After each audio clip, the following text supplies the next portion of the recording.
The funny thing is, he introduced me as the Dallas Morning News' Dan Crook, who also has a podcast called Third Degree, and I was like, shit, Buzz is going to kill me.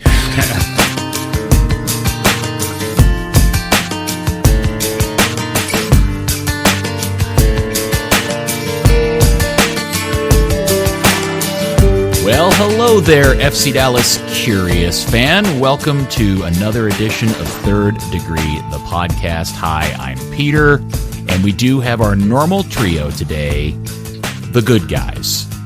Joining us is Dan Crook, not Crookie. It has have an E at the end, but it's pronounced Crook. Hello, Dan. Hello, Peter Wheelpton. I'm calling in from the place with silent E's. Awesome. All right. And also our fearless leader, the founder and co-editor of thirddegree.net and from the Dallas Morning News, Buzz Carrick. Come in, Buzz. Hello, Peter. Calling in today from Newcastle, where I'm breathlessly awaiting the takeover of the Newcastle United Football Club. Buzz, my first question for you has nothing to do with our local soccer team. I need to know if you are okay mentally after having to sit and watch the U.S. women's national team once again play with a holding six wearing the number 9. Well, I do my best to block out the aberrations that exist in the women's national team numbering system. There are more than one, just that one. She actually did score today, though, so, it's perfect. Boy, did she. Mallory Pugh with 2 is also bad. I believe they've got an outside back that was 11. I can move past that in the sense that I'm thoroughly enjoying the way they're playing. I really love the way they were spreading the field today. That was particularly exciting. They're using a modern 4-3-3 system. 4-3-3 system. I can articulate that for you.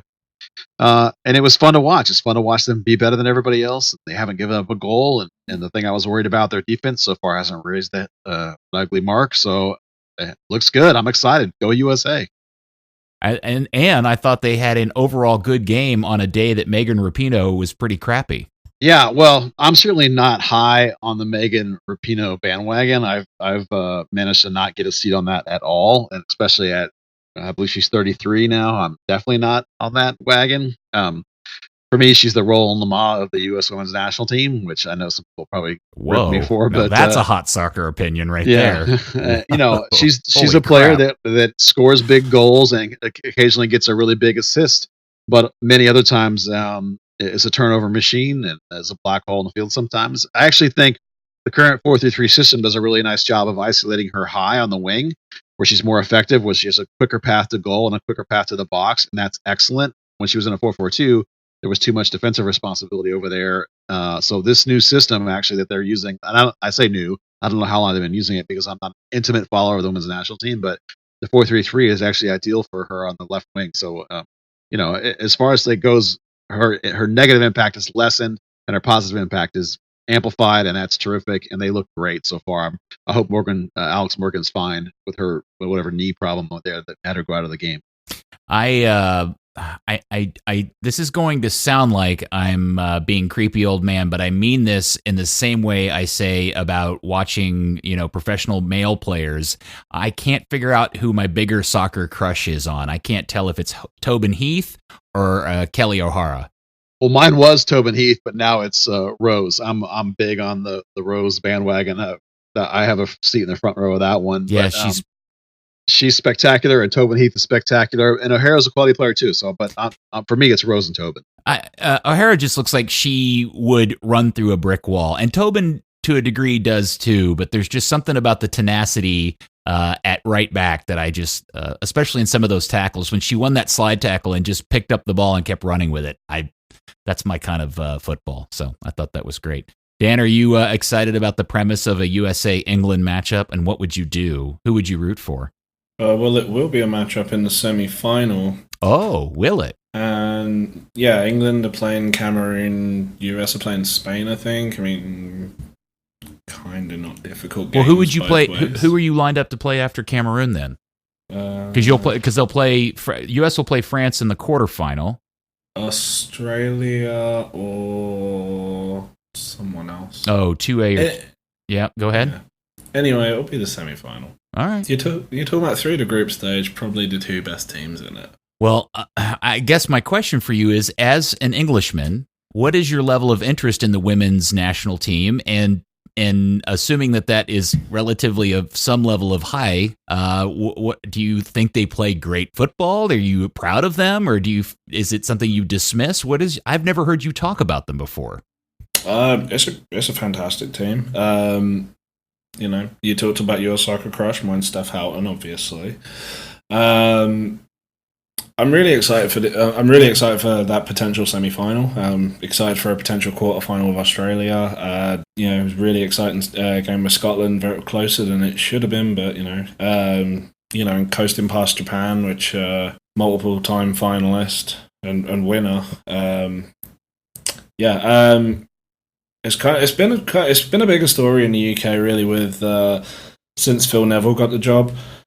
Yeah, particularly moving over from the men's game into the women's game, there was a lot of, well, what grounding does he really have, and how well will he do? And so far, he's the players love playing under him, and I thought he's imposing a really nice system. Yeah, I thought they looked really good the other day. I'm very impressed with England so far. In fact, I think they're arguably one of the 2 or 3 best teams in the tournament to date. I think they look really, really good. And I should also mention in my list of players I have soccer crushes on, and again, this is based purely on skill and style. Lindsey Horan is like the Paul Scholes of the U.S. women's national team. She's awesome.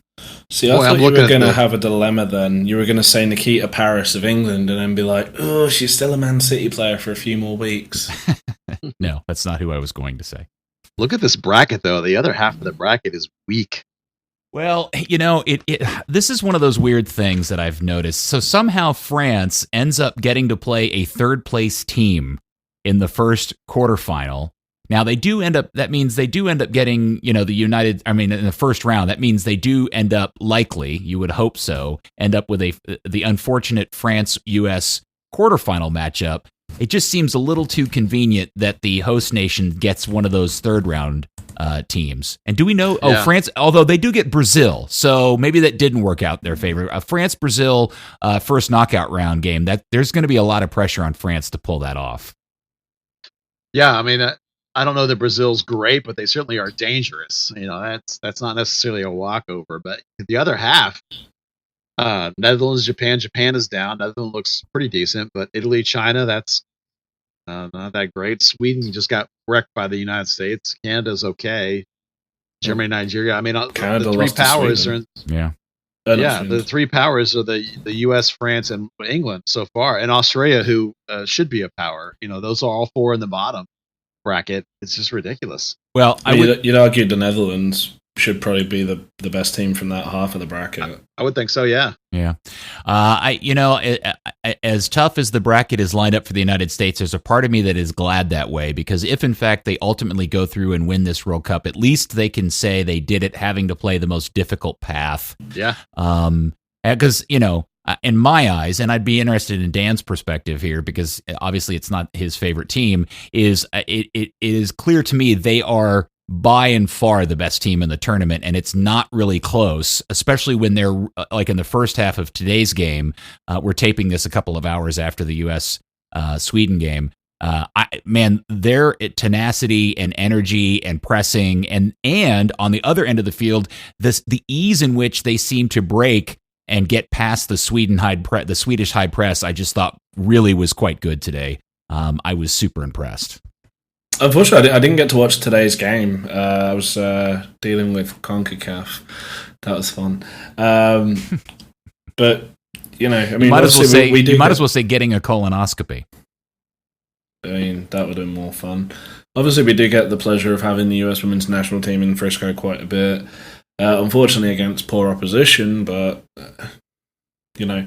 we do at least get to see the concepts, even if it is a walkover against amateurs. Yeah. All right. Well, it's been fun to watch so far, and I guess what they play Spain on Monday, is that the schedule? I think that's Monday, right. Yeah. 11 a.m. Eastern. Oh, Central. 11 a.m. Central. Okay. Well, let's refocus onto the ever-growing let's see, how would I want to say this? Let's turn our focus to things of local matters of far more concerning levels, which is Football Club Dallas. This is never a good thing, no matter what the circumstances are. Everybody always freaks out when this happens, and it's not exclusive to the Dallas fan base. It happens to all MLS teams at one point or another. But losing in the Open Cup to a lower division team happened yesterday as Dallas lost to New Mexico United 2-1.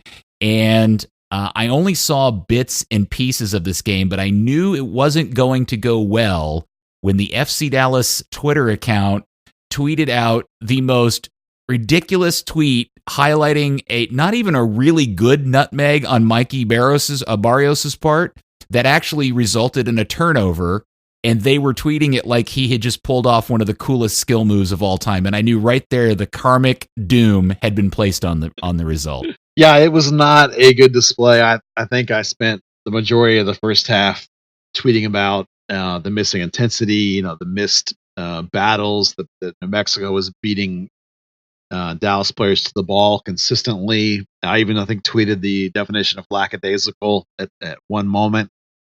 Not a game that you want to put on the highlight reel. There definitely was the mentality from the Dallas guys of we're the better team, we're going to win this on display, and the New Mexico guys who, of course, when you play any lower division team, for them it's not their Super Bowl, but it's close to that. It's the game where they're going to show that they've been slighted, that they're all good enough to be in Major League Soccer. They are, in effect, playing for their careers, trying to prove to an MLS team that they're good, once they might get scouted. So they brought it 100%, and they earned that win, and Dallas did not and played lackadaisical and made some mental mistakes, one from a 17-year-old kid, so we're going to forgive that for them, in terms of his big career, but, still lackadaisical performance, and Dallas got what they deserved. So, it's got to be better quick because they got to play really fast. It shouldn't come as any surprise, this result, not just because you're playing a lower division team that has got a chip on their shoulder and has already done this to another MLS team and has got a bit of momentum on their side, on the road no less. But we also saw Lucci throw out a starting midfield of the average age of 19 and a half years old. There was an 18-year-old, an 18-year-old, a 20-year-old, and a 22-year-old. And that doesn't mention the fact that your number 9 is 16 years old. And a part of that, too, was Jesus Ferreira playing out of position as a number 10. And he was clearly lost in this game when he ran up against two professional holding mids who bracketed him, and then he had to drop way back to try and find the game or pop out way outside to try and find the game. And Cerrillo and Cervania, both of whom are young, promising players, neither one of those guys adapted the, if you will, the Brian Acosta linking 8 role to go forward and fill in behind the strikers and try and make those danger plays. It was too much Lucci ball, consistent, moving the ball around midfield, side to side, keep it, we're fine kind of stuff. And again, it just didn't generate any offensive threat. It didn't generate any attacking moments. It didn't generate any intensity or excitement or anything. It was just basically a flat kick around at the park, and the scoreline reflected it. Dan, how much did you, in watching the game, feel like it was kind of a typical cup tie where a major, the upper level team just is playing down to the level of the lower division team that's come into town? I don't think it was even that. They were playing at a level beneath that. They were playing at OKC's level, and that's a step above OKC. If that performance may have sort of squeaked them by with a 1 or 2 goal win last week, but I mean, you're talking about a team who, also like Dallas is about to have, they had a 11 games in 33-day run, and they kind of run out of steam at the end of it. But saving their last 2 losses, they were top of the division by a good bit. I think there was not an element of disrespect, but some things that maybe shouldn't have been in place. I'm totally fine with Pepe getting his minutes to ready himself for his future endeavours, and he just didn't get the service. He only had 1 touch in the opposition area. I thought like last week, Jesus at the 10 spot just it doesn't work. It may work in future, but it's something he's got to have a little more positional awareness and awareness of tracking back, picking up the ball from midfield and being that link. Cerrillo, first game back after sitting on the bench for a couple of weeks, with splinters up his arse. He looked tired from the first 5 minutes, and Summer eked out 90. Baji was Baji. It almost looked like, and especially after the goal, that they thought the game was won. Let's just stop now. Yeah, I part of me in the little bit that I saw of the game, what I wonder how much of this is the cold splash of water in everybody's face that gets excited over this premise of playing the kids, and we need to get all the minutes we can for these kids so that we can improve their game, and how much of this is no, these are actually professional athletes who are paid pretty well to various different degrees, and they just didn't have their head right with ball for this game. Because all I remember in the specific incident that I saw was when the New Mexico, I think he was a defender, maybe a holding mid, literally won a ball in their defensive half and proceeded to dribble and sprint down the field and hit a shot very nicely that just unfortunately for him clattered off the upright. And to get there, I watched him literally sprint by 5 or 6 different Dallas players who made no attempt to stop him whatsoever. And that to me has little to do with age and everything to do with attitude. Yeah, that was their center back, I believe. I remember that moment too. That was definitely one of the moments that opened my eyes, and I thought, what are they doing? For the most part, there was just a lack of intensity across the board. As you say, a lack of mental readiness. I mean, when you lose into a USL side and you only have 2 yellow cards to their 4, and you have 15 fouls, which is a little higher than you'd like if you're winning, but when you're losing, you'd think that would ramp up. It just wasn't on the night what you would expect to see. Only 9 tackles to the other team's 11. It's just a lack of something. The only guy I thought that had his game face on was Matt Hedges, because I remember 5 or 6 times watching him gesture and wave and try and get guys up the field and not yell, just play gesture. Out. Well, Matt doesn't yell very much. He actually shut down their number 9 completely, Sandoval, who did not have a single shot on goal. So in terms of Hedges' individual job, I thought he had a terrific game. The problem wasn't with Matt Hedges. The problem was the rest of the collective team. And I thought Hedges actually really tried to get everybody going and just was not at all successful at it, because, as you say, I think that this wasn't a question of necessarily just young kids. It was a question of not being ready to play. Maybe the field conditions are bothering you. Maybe it's hot. Maybe you don't like all that stuff. But you got to show up and play in a game, or you're going to lose, because no matter who you're playing in the cup at this stage, you're almost certainly going to be running up against professionals, and professionals that have won some games to get this deep into the cup. All right, so Dan, is this not a great example of something that we've talked about on this podcast numerous times, which is be on the lookout for the fact that you also have a rookie head coach? Definitely. I would say the Thomas Roberts substitution would be one of those rookie errors, a potentially game-changing player who was only given 5 minutes. The formation by the end was, I think, Cerrillo at the back with who was it? Bressan and Hollinshead, I think. It was, the shape was completely lost as the game went on. I will sort of say, to Buzz's point about Hedges, I thought Bressan was decent as well, considering between Sandoval, Freitas, and Santi Moore, they've got like 25 goals between them already this season. Sandoval's actually the only one that's not approaching double figures. To mostly shut them down, bearing in mind that Kevon Freitas' goal was really a defensive mistake that came from out wide and he just had a tap in. That part of it was good, and that was kind of the danger that I thought the team needed to look out for, but they kind of forgot about themselves going forward. My comment about Lucci is that I'm disappointed that he keeps going back to the garden snake as an option, trying to get these goals late in games when so far you haven't seen any production out of the guy that makes you think that he's going to be the answer to that question. I mean, he played. I just had the stat. Hold on, where'd it go? He played 15 minutes of play. He had 0 shots, no defensive registers, no dribbles, no fouls given or received, and he was 2 for 3 on his passes, most of which were short little bank right back to the guy. So it's like I don't know why we continue to look for a guy who's done nothing as the offensive answer late in games. Well, as well, that's the thing. He's brought in with 15 minutes left as the guy who's going to get the goal. If you go back and look at the average positions, including substitutes, he was the 7th highest line for any FC Dallas player as the striker. Lord. His average position was just on the edge of the 10-yard circle. Did anybody have the gumption to go up to the guy in the stands with the Cobra jersey with the Cobra spelled with K and ask him if that's like the funniest bit in the whole world, or is that just the saddest purchase of all time?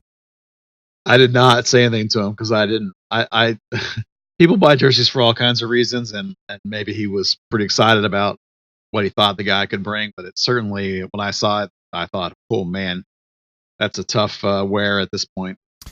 Yeah, from Twitter, FC Sans Serif, who is a good fellow, tweeted out this. For me, they look, sound, overcoached. You can see from time to time that they begin to confuse themselves, and Lucci is on the sideline sounding like a soccer dad.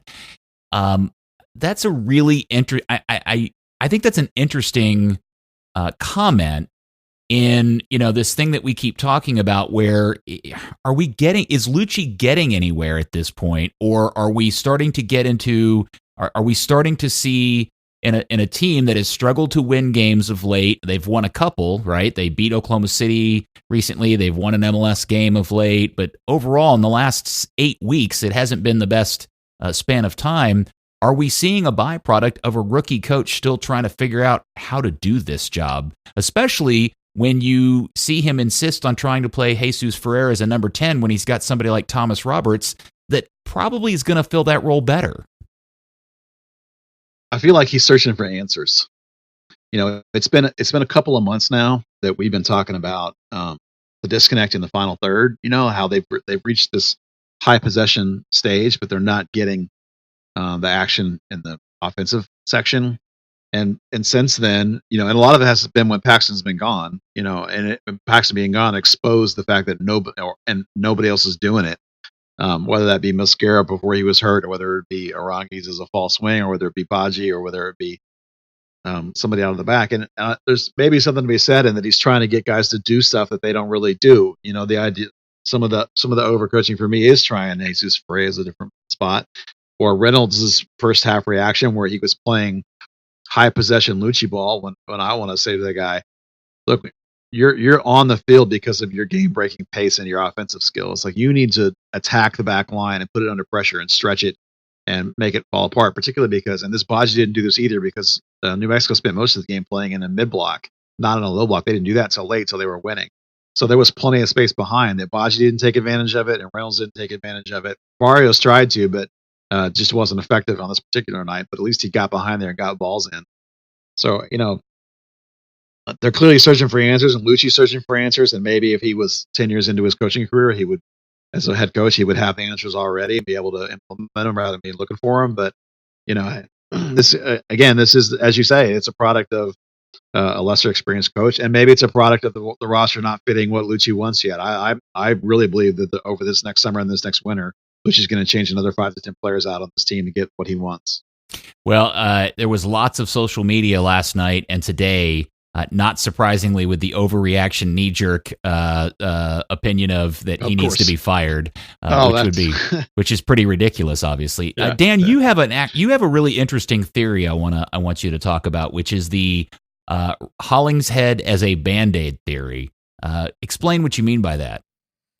It's not so much a theory as a question. I mean, Ryan Hollins has been used as a band-aid for any position where a player's been out for whatever reason. And Bobby Warshaw in one of the bits for MLS said that he'd been FC Dallas's best player for the first half of the season on that basis. But you can be. I mean, the old saying is a jack of all trades, master of none. Hollinshead's not a very good left back. He's not a very good right back. He's not a very good centre back. He's not a very good defensive midfielder. He's not a great winger. And the problem is you've got better options. You've got like a Johnny Nelson. Sorry, I forgot he's now Johnny, not John. It seems like having this security of, if someone goes down, Ryan can play there. It seems almost like it's a safety net that's just providing false security. Yeah, there's most definitely a comfort level aspect to Lucci's coaching. He definitely goes with the guys that he feels good about. Hollingshead is definitely one of those guys. Jesus Ferreira is clearly one of those guys. He feels obviously much more confident in Cerrillo than he does in Cervania, for example. He obviously feels much more confidence in Paxton than he does in Mosquera or Aranguiz. So there's certainly a level of emotional trust and emotional confidence that he wants out of guys in order to put them onto the field. Oscar Perea, former coach, was a guy who probably was looking for that comfort from more of a veteran kind of experience, more of a like, I'm going to have confidence in you because I know what you've done in your career, versus Lucci's comfort level is I'm going to go with you because I know you, because I've coached you before, coached you in the academy, or for some reason with Ryan, have confidence in your flexibility and your leadership. So, young coach, that's fine. Comfort level, that's fine. That's all managers have their favorites. They all pick guys on who they're comfortable with. It's just a different kind of comfort than we're used to see a coach have comfort in younger guys for the most part. And Hollingshead's ability to adapt to almost any position on an okay level is probably comforting for a coach who's not 100% confidence in the guys that aren't starting yet. Yeah, and while I comment on the fact that there are people out there who think he needs to lose his job, and I think that's utterly ridiculous, I don't think it's quite unfair, because it was a risky move to hire a guy with so little experience to ask questions about what his management style is or decisions he's making. And to Dan's point, while I don't blame him for starting Jesus at the number 10, because frankly, Jesus played that position. We even commented on the podcast last week. He actually played that role pretty well against Oklahoma. New Mexico played him differently, really shut him down. And it seemed like Lucci's decision to wait until literally the waning seconds of the game or minutes of the game to bring in somebody who could probably play that position better is a highlight of maybe a deficiency he has in figuring out how to coach teams at this level. Yeah, part of that deficiency for me is a transition from academy to the pro, and that in the sense that at an academy level, you want to give everybody a chance, right? It's like you have a lot of talented kids. Some of them maybe have progressed, maybe haven't progressed, and you want to keep rotating them in, even the ones that haven't done it for you yet. You want to keep giving them opportunities to do it. You want to keep giving them opportunities to show. You want to give them opportunities to progress. Well, at the pro level, it is a lot more ruthless than that. It's like we've talked about this before with young players, and Paxton is a good example. Paxton last year, over the last half of the season, he did not do stuff in training that he's doing now. He did not do anything in the training that made you think, boy, I got to get that guy in there. He wasn't showing. He was too inconsistent. He wasn't bringing it. He wasn't doing what he's doing now. So Oscar didn't play him. And now we're seeing with Lucci, who's a younger guy coming out of the academy, he's still giving guys chances. I mean, what has the Garden Snake done? I almost said Cobra. The Garden Snake done to keep earning these opportunities? He's certainly not doing it in training, not when I'm watching. Why is he still getting chances? Why is a guy who is doing it in training, Thomas Roberts, why is he not in there earlier? There's got to be a bit more ruthlessness, I think, in terms of the first team and who's going to play and who's not going to play, based more on what I'm seeing day to day in training. Dan, it really does shine an interesting light back on the criticism that Perea used to get a lot, which was, man, you are sticking with the same veteran guys that ain't churning out. Why aren't you playing the kids? It really puts an interesting spin in retrospect on that criticism. Yeah, it definitely shows that, it splits it. Some, like the examples of Paxton and Ferreira when he's up front and not at 10. If you persist with young players, they will grow, they will learn. And in other cases, Well, there's still the same questions being asked at other times. I mean, I'm sure if Pepe wasn't on a North Texas contract and was on an FC Dallas contract, you would have seen people said, this kid's not that good. Yeah, yeah. I mean, I know opinions are like assholes and all of that, but those same questions are going to exist regardless. Yeah, we'll talk more about Pepe here in a second. I do wonder. Edwin Cerrillo kind of appeared for the first time for the club in quite a while yesterday, and he didn't look very sharp. And this was one of the things I was wondering during the whole U20 tournament, which was, here's a kid that was in fantastic form, killing it for his club team, leaves to go play in a tournament with the national team, gets 0 minutes, and now has been sitting for, I don't know, has it been 3 weeks? And now has to pop into a game. And I'm wondering how much of what we saw yesterday is a result of the fact that he hasn't played in forever. Well, Edwin spoke openly about how he lost fitness with the U20 team. And we're speaking of like your game fitness, your 90-minute fitness. Yeah. We don't mean he got fat or anything, but he didn't get a beer belly. He didn't go to check out the water. He didn't do his own buzz version of research. Whataburger research. No, I got that covered. I'm on the Whataburger beat. I got it. Good. Thank you, Buzz. No, he's You're good. A hero. Yeah, I do what I can. I'm here for the people. No, obviously he means game fitness, but game sharpness. But it was very clear that happened, and we saw the reports from, I believe it was Doyle, that he had a bad scrimmage and then had some bad training experiences, and he was, I think, almost 2 years younger than almost everybody else in that team. Probably wasn't feeling super comfortable, and I think it's affected him. I wonder, now there is value, of course, in going to an international tournament and experiencing the game at that level, experiencing the whole thing, but I wonder if in this particular case, if he wasn't harmed more by that tournament than he will gain from that tournament, at least in the short term of this season, because that was not the same player that we saw before he left. Before, we were talking about a guy who could easily fill in for Grezzo as a single six. And in that game last night, he struggled as a dual six with Servania next to him. Now, granted, Servania is a 6'8" kind of player, and you want to see more 8 out of Cerrillo when he's in that spot with him. But so maybe it's a formation that's not quite right. But nonetheless, that is not the same player that left here a month ago. I think sometimes you have to. You can dissect it any which way, but there's two main things. He was robbed of MLS minutes. That's undisputable, and he talked about the training regimen in Poland, which is great, but then to come back and play 90 minutes in the, it was 97 at 7 p.m. last night. The heat index in that area at kickoff was 107 degrees. Yeah. Big change from Poland. Yeah, that's pretty tough. Yeah. All right, so let's move up the field a little bit and give a couple of minutes to Ricardo Pepi, and we'll talk a little bit about the hot rumor that you discussed on Twitter earlier in the week. But this is 2 games in a row we've seen him play the number 9 position. I'm pretty sure you can count the number of times he touched the ball in both games on 2 hands. Where are we on poor Ricardo, 16-year-old Pepi?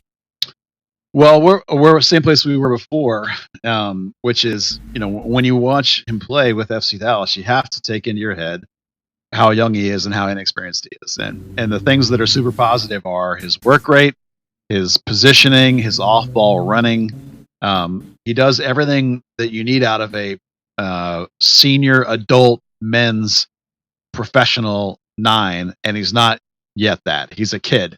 He hasn't grown into his body, he hasn't filled out, he's not strong enough yet.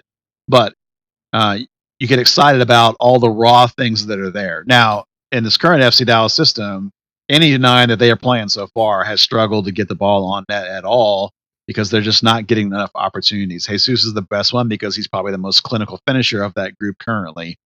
So Pepe is a project. He's a long-term project. If they do sign him, and we'll get to that in a minute, if you do sign him, it's going to be because they feel he can contribute more to the first team now than somebody they have, their other choices that they have. So they obviously think highly enough of him that they're even considering it. And whether he plays a lot is going to be an interesting question because it may be that they're looking to sign him. We'll come back to it. Let's stick with the concept at hand right now. Was his performance good? Well, the signs are all there, but no, in terms of its production, it wasn't happening. So I understand completely why he was taken off in favor of getting Baji up there at the front of the formation, because up until that point, New Mexico had left some room behind, and so the chances to get stuff were going to be with Baji getting in behind. But then Baji didn't get in behind, and so it didn't work. But overall, Pepe is what we know he is, and the future's still super bright. And I thought it was an overall really positive performance from him, despite the fact he didn't score. So let's talk about the Pepe rumor while we're in this space. So well, Buzz, I'll just let you tell the story. Well, I got a couple of reports from people that I trust implicitly that he and his family were up at Toyota Stadium and that they met with Dan Hunt. And not only they met with him, but they met with him in the glass conference room, which has got some trophies and some jerseys and stuff in the background. This is where they always do the meetings and the photos when a player signs a contract. Now, I went through my other sources and tried to find confirmation that he signed, which I could not get. So I was left with this concept of, well, do I report this news or not? And in the end, I decided to report what I knew, which was literally that he and his family were up there, and all the signs are the kind of meetings that they have when a kid signs. So sitting in the glass conference room is always traditionally where they sit when they do that. Yeah, they sit at the table and they take pictures and they have the whole family there and they hold up a jersey and they sign the contract. You've seen this over the last 3 or 4 seasons now. You've seen it 15 to 20 times with academy guys. You've seen it with the pros they sign. This is what they do with everybody. So all the signs are that this ceremony, if you will, happened. We just yet to have any confirmation of it. So it's the kind of thing that would usually point me in the right direction to dig some news out. Pardon me. I just haven't been able to dig the news out. So I went back and forth on whether I should report it or not, because this isn't a rumor. This is an actual factual piece of information. So I went back and forth on whether I should go with just that information, and I decided that I would, because of the fact he was also again playing and starting in the Open Cup game, and all the signs are that they're experimenting with him with the first team to see how it goes. So I felt pretty good about putting it out, even if it's not confirmed at this point that is indeed what's happening. Okay, so let's run under the theory that Pepe is signing a pro deal for FC Dallas, and Buzz, you've indicated that actually there's some logic to that because it allows them to move him back and forth from North Texas to FC Dallas more easily than they can now. Correct? Yeah, because of the mechanics of how hard it is to get a player onto the MLS roster, you can't bring a guy up for one game for MLS regular season play. Because of what they have this rule called the hardship rule, where you have to have under 14 field players available, and that's not the case. So you can't just sign him for a game or two. You have to 100% sign anyone, whether it be from North Texas, and in this case Pepe specifically, to a complete end of the season homegrown contract. Of course, once you do that, you can use them for a game or two or whatever you want, and then you can loan them back to North Texas like Dante Seeley is for the rest of the season if you so choose. So if they were to sign him, it would give them a flexibility to use him in any MLS game they wanted to, and then they can loan him back to North Texas and he can play in any game in North Texas that he wants to. So it's pretty clear that would make the mechanics easier, because the mechanics the other way are virtually impossible. Okay, so with that knowledge in mind, now let's juxtapose that to overly enthusiastic Dan Hunt making an appearance on Mike Ducey's Free for All the other night, and oh my gosh, there's so much to unpack from his appearance on that show in terms of this look that he's decided to go with, the fact that it's insane. It's like the anti-Jerry Jones. It's really, really weird. In its own right, maybe the right thing to do. I don't know. I'm still trying to figure it out. But the meat and the real talking point out of Dan's appearance on the show was that he has continued to proclaim that there are 2 or 3 players coming in this upcoming transfer window. We'll talk about the players that he has admitted are leaving in a second, but if we find out that there are 2 or 3 players coming in, and one of those is a 16-year-old number 9, that's starting to create a problem, I think, within the fan base. Am I wrong, or are we excited that this is the resulting announcement? Well, I'm excited, but if you compare that to Austin this week saying they're going to go 100% hardcore to get Chicharito, you could see why the average fan base might be upset. I think it's true that if he says 2 or 3 players, I think he's one of those players for sure. And Lucci has said that is that will be not academy player necessarily, will be a North Texas player.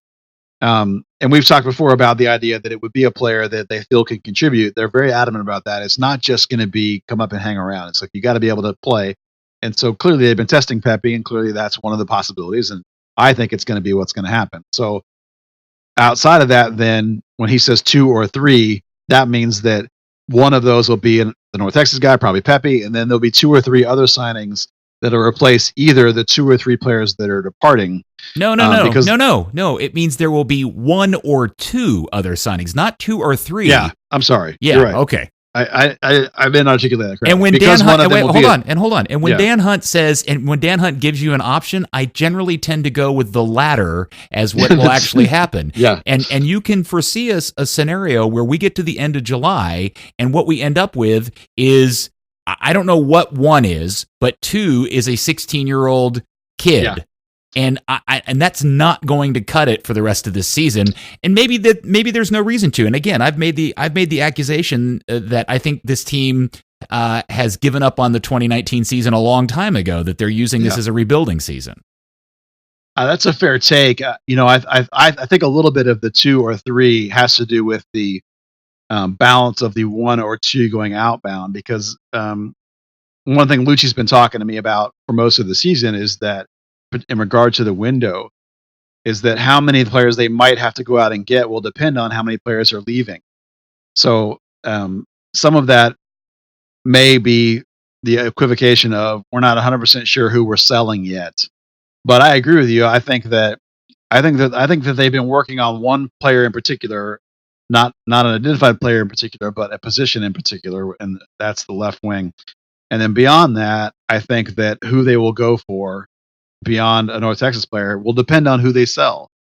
So if there's 1 player outbound, then there'll be 1 player inbound. If there's 2 players outbound, then they'll try and get a second player inbound. None of which counts the 1 guy from North Texas they're going to promote, because they already have 2 open roster spots that they've been prepping for this all along. Now, the one thing that gets a little complicated is that you have to, in order to bring somebody up from North Texas, you're more than likely talking about a homegrown deal, which means it's more than likely on the off-budget roster, which means somebody has to be promoted up. So there's a lot of roster dancing that has to happen, but there's plenty of space with the 2 open roster spaces. And they also just loaned out 2 guys to Austin, which opens up 2 spaces. They got plenty of international slots. So they're clearing the deck to do multiple moves. The question is going to be, with this new regime, Andre, the TD is new. Marco Ferruzzi's new in his position. Lucci's new. The scouting is all new. So Dan is new. Dan is relatively new. He's been there a couple of years now, but they're going to have to perform, and this is going to be this is the first big test where it's clearly on the new regime. Some of the old ones you may be like, what was it, Muzi? Was it Fernando? Now it's on these guys, and this is going to be a big judgment here of what they do in this window, because Dan is talking about it a lot. All right, so now let's shift focus to his proclamation that they are selling, or there are 2 players leaving, and to quote him, 1 to Europe. Now, you and I have had a couple of conversations about this. Who do you think the 2 players are? My instincts are that one of them is Grezzo, and I've actually felt that for about a year and a half now. And I specifically, now it occurred to me that I think Grezzo is going to go to Zolos with Oscar, because they need a holding mid, and Oscar loves him some Carlos Grezzo, and that's a team with enough purchasing power that I think that they could come in and get him.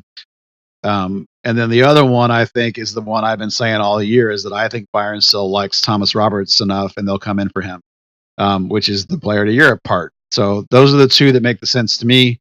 And I imagine that the up or down of are we going to do it or we not do it actually is going to be with Grezzo, and they're going to wait and see if the offer is big enough to sell him to Oscar at Zolos or not. So I'm going to throw you an odd wrench out there, and I know I've been running the Thomas Roberts train to Germany because that does seem obvious. But what if we find out that the 2 players out actually go something like this? Carlos Grazo goes back to a team in Germany, where, by the way, he was a pretty successful player for German teams in the Bundesliga, and has some experience there, and maybe there's some interest in him returning there. And the player also leaving isn't Thomas Roberts, but it's Michael Barrios going to Zolos to rejoin Oscar Pereira, because we do know Barrios has in the past discussed his interest in playing in Liga MX, and that seems like a really interesting fit. Because have you heard the news of who Oscar Pereira just sold off recently? One of his wingers, some guy named Fabian Castillo. Yeah, Castillo just left. That's right. I had forgotten that. I do remember it from earlier in the week that he's gone. Yeah, that actually is just as much of a viable option as Grezzo. I mean, they needed a holding big kind of help, but now that they've lost Castillo, they probably need a Barrios kind of help. And you know that Oscar has a phenomenal relationship with Michael Barrios. Both of those deals make sense. And maybe it's both of them. Yeah, gone now. You know, I mean, I hope I'm wrong in this scenario, because if that in fact was to be true, you could make the argument that this team that is struggling at this point of the season just sold off its 2 most veteran and arguably best players on the team again in July. Yeah. Well, you know, that's the new mantra, right? This is a developmental team. They're going to bring in guys at a younger age, and they're going to develop and sell them for a lot of money. That's the way it's going to be around here from now on. It'll be a shame, and it will be indicative, I think, that there really are at this season washing their hands of this team. I actually have felt for a couple of months now that Lucci is dissatisfied with his roster. He hasn't said that to me specifically. It's just a vibe I get when I talk to him, that he doesn't quite have the players that he wants. You know, they're good players. It's just not fitting what he wants to do necessarily. So I felt like this summer, and more specifically this winter, he was going to turn over another 5 or 6 players. Maybe you're right. Maybe it's not that you don't think that both of those players aren't phenomenal, and as you say, they're 2 of the best players you have, but it would not strike me at all as a possibility. The key is one of the things that one of them is Grazo is your defensive I mean, he literally is the linchpin to being strong defensively from the midfield, and the other one is essentially the only dangerous player in attack on the field consistently. Yeah, it would be a train wreck in terms of this season if your combination is indeed what happens. One of the things that they like to preach these days is the idea that they have a plan ready for whatever happens. If they have to sell a guy, or if the price makes them sell a guy, that they have a plan in place. They know who the option is. They know what they're going to do. That doesn't mean necessarily that the option is going to be great, but at least it makes me confident that there is some foresight happening. They're not just completely rolling the dice on all this stuff, at least as a coaching staff. Gosh, your version gives me the shivers. I don't want to think about what it would cost if they sold Barrios. It better be for a phenomenal chunk of money, because he is your entire offense over the last 2 months. I mean, now that Paxton's back, that's going to help. But if you lose Barrios, he's killing it again. It's just terrible. When you tell me that you think the inbound player is a left wing, that just makes me insane, because this team has like a billion guys in theory that should be playing that position, including one they got last year in Santiago Mascara, who's turned out to be essentially not worth much more than Dominic Badji, who doesn't play that position very well. And so we just keep banging our head on the wall, signing ineffectual players at key positions, number 9 wing players. And so the one of the things that I saw a lot of last night is this comment, and Buzz, I blame you for this, frankly, dude. This is your fault. You're the one that started the whole Ajax comparison, and the no, I did not. You totally did. You were the one that at least either that, or you heard Dan Hunt say it and you went, well, they think they're the MLS version of Ajax. Let me make something very clear. FC Dallas is not Ajax. They're not even close to Ajax. In fact, I would say it's even further apart than it would take you to walk from Frisco to Amsterdam.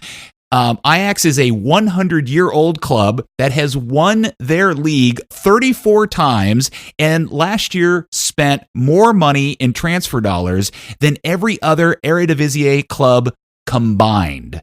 So, Dan Hunt and everybody from FC Dallas should shut up about being like Ajax, and all fans should stop trying to make that comparison either in a good way or a bad way, because they're not even close in any way, shape, or form. Thank you. That's the end of my rant. You're on point with that. I first said that they want to be Ajax when about 2 years ago, when Dan Hunt said that their dream is to win MLS Cup with an entire team of homegrowns. So you did start it. Well, I started as well, talking to people like you, or to a coach, or to, and then shortly after that, maybe within about 6 months of my first having that thought process and maybe saying it a couple of times, Dan Hunt said it out loud, like at a press conference, that's what they want to be, is they want to be Ajax. And so Dan Hunt thinks Pearl Jam was a garage band. So I know, but since he said that, that's why now I say openly, oh, they want to be Ajax. I don't say that they are Ajax. I say that jokingly. When people talk about Ajax doing something, I joke, oh, it's the FC Dallas of Europe, right? Because that's their stated goal, to be Ajax. I don't actually think they're Ajax, obviously. That's what they want to be, and it's like, who am I to tell Dan Hunt that he can't do it? I mean, all we do is sit here and tell you that they're not doing it so far, but that's what they want. And so if you think for 1 second that their plan isn't to do that, isn't to build with kids from inside, isn't to buy young and sell high, then I don't know what you're watching. I don't mean you, I mean people in general. That's clearly the plan. Right. So it's like, but Dan, I can't tell you that it's happening. But Dan, and you can see this wave building. Am I not correct in this? That fans are starting to, all the fans who were on board with the play the kids, hire the guy from our own system, and let's make this our own special niche space, that the overall kind of attitude and mood of enjoyment, or the overall kind of sense that this is really what we should be doing, is starting to quickly wane in patience with the fan base. Am I wrong about that? No, I think that's entirely correct. The Play Your Kids movement was definitely highly popular until until it met some adversity.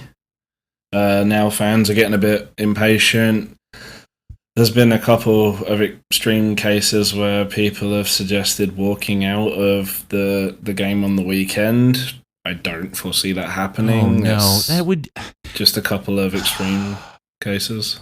I would be very disappointed in those people, because if suddenly after half a season you decide, like, where were these people when the club was making a big deal out of signing however you pronounce this last name. Apparently I've been pronouncing it wrong all this time. The bald guy from Czechoslovakia with the giant cobra tattoo on his back. Where are the people who were threatening walking out the same people that went to the airport to greet that loser? Some. I hope not. I mean, when it comes to sign-ins, if the team makes a big deal out of it, you make a big deal out of it, right? And you don't make a big deal out of it, because it didn't take anybody with a degree in soccer knowledge to know that he probably wasn't a very good fit for this team or this league. No, I mean, he was a player who had an incredible 6 months out of an entire career. But, a supporter's supposed to support the team, right, through thick and thin. And, in the good times, fans definitely overhype the smallest of achievements and the smallest of events. And then, unfortunately, a rainy day comes along and like, oh, it's too wet to go to the stadium. It's too hot to go to the stadium. All right. Well, I'm sorry I went on my rant about that, but I saw a lot of that last night, and I just want everybody to stop making the Ajax comparisons, either pro or con, because it's not a good analogy. Well, when the team owner states that that's what they want to be, it's 100% within the parlance of those of us that do what we do to question whether that's happening or not. And if they're going to talk about that and be that's what they want it to be, then I don't blame people for grasping onto that. All right. So the schedule, and this is my question because I haven't even looked at it yet, it is potentially the good news in the loss is that does that clear up a little bit of July for this team now that was already overstuffed? Do they now eliminate the chance of having to play another game in the month of July, and they only have 6 games? I'm sorry. Yeah, 6 games to be played? It takes out one of the potential midweek games, the one that would have come between the Zolos game and the Minnesota game. So it eliminates that. It's unfortunate you have the Zolos game in there because then you would have had a week and a half off. But yeah, you got your 4th of July game against DC, and then that right after that you have Zolos or Cholos if you like to pronounce it with a Spanish accent. And then you would have had the Cup game midweek, and now you don't. But you still got to go to Minnesota, a week later. So at least that's a normal sort of Sunday Saturday transition. It's the 1, 2. They still have 3 midweek games between now and then, which is a little rough, but it's not nearly as bad as it was. Yeah, they have Toronto coming up now on Saturday, and then they go, and then they have Vancouver in town the following Wednesday, and then they follow up and have to travel to Portland to play the Timbers on Sunday. And I guess it's probably a good time to talk about what to expect on Saturday. They've got some of their players back. They don't have everybody back. But where is this a team mentally prepared, and is Lucci in a position to figure out how he gets his team back on track against Toronto, who is also going to be missing player like Michael Bradley, for example, and Josie Altidore? Yeah, obviously, I think after that midweek cup game, you're going to see a response of whatever he considers to be his first choice team at this point. If Jesse Gonzalez is fit, he'll go. Well, we don't know if he is. That's a big question. Ziegler will be back in there for Brisson. Hollingshead will be at left back. And at this point, with Nelson hurt, you're almost certainly going to see Reynolds again at right back, which I'm okay with, actually. And you're going to be left with, hopefully, Jagori Hayes will be back, and certainly Paxton will be in there. So you probably end up with Cerrillo as your other midfielder just because he at least is a pure 6 versus trying to play a Servania Hayes combo, which actually worked pretty well against Oklahoma City, but I don't know about doing that against an MLS side. And then you're going to get Barrios, and you're going to get Ferre up top, and then I don't know what you're going to get at the left wing. Baji was pretty horrid. I mean, maybe Mosquera could be back. We don't really know. He's walking around. He's running around. He's doing a lot of strength work. So maybe that's in the cards. Maybe Arangis can get in there again. I mean, is Arangis back? Yeah, he was on the sideline last night on the bench. Okay. He didn't play. But, by all reports, he had a pretty decent Toulon tournament. So maybe he'll be back in there. Maybe he'll play him as a false wing again. Something. Yeah, that would be a really nice story to see him come back and play at the level and form he played for the under-23s, Chilean under-23s in France. So yeah, that would be. Well, the problem with that would be in France he played mostly on the wing and was like a 60-minute sub in most of the games. Well, that's maybe if he'd been playing on the wing and he was in good form at the wing, then maybe that's where he needs to be playing for Dallas. Well, with Paxton back, Arangis won't be the 10 anyway. I mean, it'll be Pomykal. But maybe Arangis will get a chance to be that false wing again. And as Dan says, he has played well there, and that is where he played well down in Chile before he came up here. So, maybe we can be optimistic and give the guy a chance again. I mean, he's never done anything in 20 games. He hasn't produced a single point, stat, whatever. So we're grasping at straws at this point, which is to get back to the transfers. That's why do you think I keep talking about them getting a left wing? It's because every left wing they have so far option has been terrible.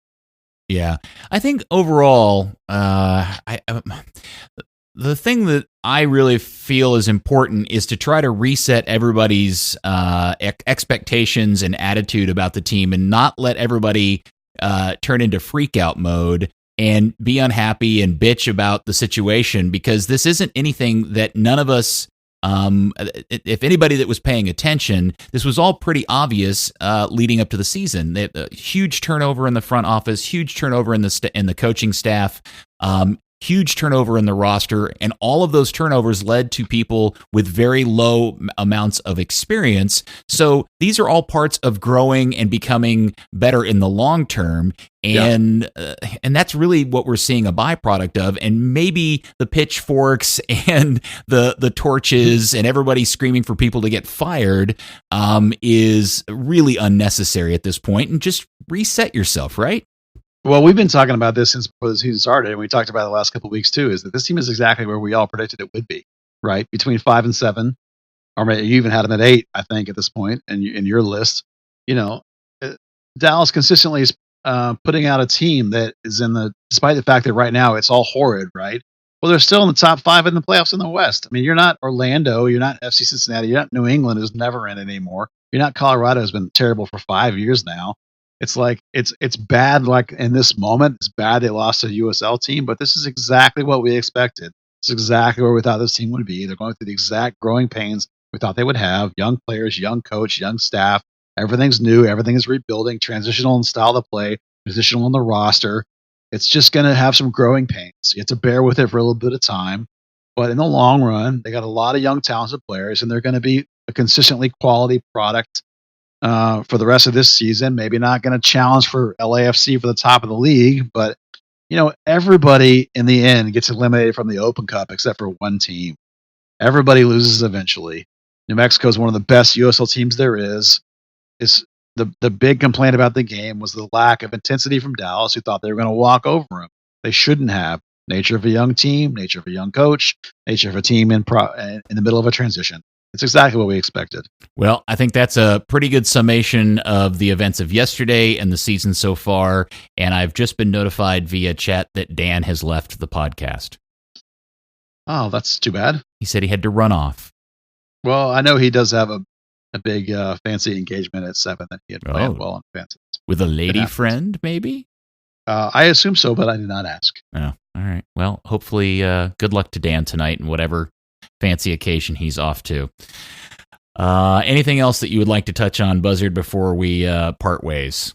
I think we've burned through most of it. I do want to say, though, overall, I think the podcasts have been going pretty well. I've had several people mention to me lately how much they've enjoyed them, and so I'm glad everybody's liking them.